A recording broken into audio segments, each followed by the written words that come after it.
Hi అండి. Welcome to Monika vlogs.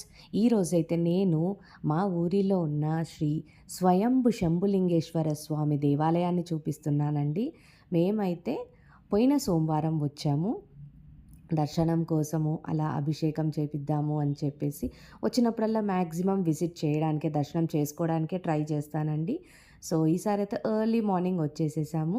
Almost 6:00 కల్లా వచ్చేసాం. మా దర్శనం అయితే చాలా జరిగింది.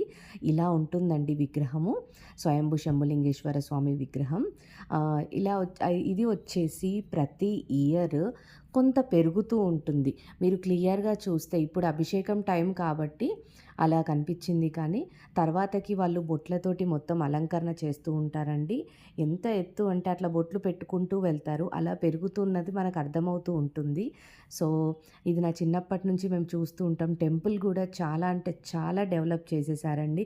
శివరాత్రి అప్పుడైతే అస్సలు కాలు పెట్టేంత ఇది ప్లేస్ కూడా ఉండదండి. అంత చేస్తారు. 3-5 డేస్ అలా జాతర కూడా జరుగుతుంది. ఎడ్ల పందాలు జరుగుతూ ఉంటాయి. చాలా అంటే చాలా బాగుంటుందండి. టెంపుల్ కూడా ప్రశాంతంగా ఉంటుంది. ఎర్లీ మార్నింగ్ వెళ్తే మాత్రం ఎంత ప్రశాంతత అంటే అంత ప్రశాంతంగా ఉంటుందండి. ఇదొచ్చేసి నాగదేవత. ఇట్లా నాగుల చవితి కానీ, నాగుల పంచమి కానీ పాలు పోస్తూ ఉంటారు కదా! అలా వస్తూ ఉంటారు అందరూ. కార్తీక మాసంలోనైనా ఎంచక్కా పూజలు చేస్తూ ఉంటారు. కార్తీక పౌర్ణమికైనా సూపర్ అంటే సూపర్‌గా ఉంటుంది. మేల చెరువులోనే అండి ఇది. నల్గొండ సూర్యాపేట డిస్ట్రిక్ట్ అయింది కదా! ఇప్పుడు నల్గొండ అంతకుముందైతే ప్రీవియస్‌లీ నల్గొండ డిస్ట్రిక్ట్ అనేవాళ్ళం. ఇప్పుడైతే సూర్యాపేట డిస్ట్రిక్ట్ మేల చెరువులో ఉంటుంది ఇది. ఇక్కడ ఉన్న వాళ్ళే కాకుండా ఎక్కడెక్కడి నుంచో శివరాత్రి టైంలో అయితే వస్తూ ఉంటారు. జాగరణ కూడా చేస్తూ ఉంటారు. అండ్ కొన్ని ప్రోగ్రామ్స్ కూడా కండక్ట్ చేస్తూ ఉంటారండి.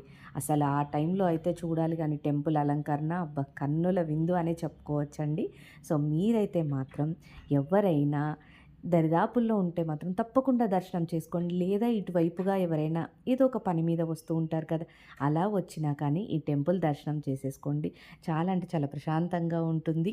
ఎంత హ్యాపీగా అంటే మనసుకు హాయినిస్తూ ఉంటుందండి. మరి టెంపుల్ సరౌండింగ్స్‌ని అన్నిటిని ఈ వీడియోలో చూసేయండి. అలాగే నా వీడియోని మీరు ఫస్ట్ టైం చూస్తే లైక్ చేసేసేయండి. ఇలాంటి మరిన్ని వీడియోస్ మీకు పంపిస్తూ ఉంటాను. కొంచెం చిన్న సబ్స్క్రైబ్ చేసేసుకుంటే. ఓకేనా అండి? సో, తప్పకుండా వీడియోని చివరి వరకు చూసేసేయండి. Okay, hope you like my video.